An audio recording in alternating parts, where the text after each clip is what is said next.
السلام علیکم ورحمۃ اللہ وبرکاتہ۔ قرآن مجید کے روٹ بڑھ چل رہے تھے۔ سورۃ الفاتح کی آیت نمبر 1 کا جو آج ہم نے لفظ لینا ہے وہ ہے رب۔ الحمدللہ رب العالمین، جو 980 دفعہ استعمال ہوا ہے اور 4 مختلف صورتوں میں استعمال ہوا ہے، اور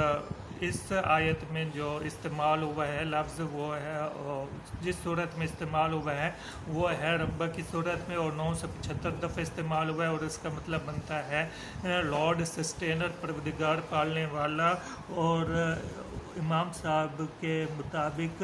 اس کا خلاصہ دیکھ لیتے ہیں، تو اس کا جو خلاصہ ہے وہ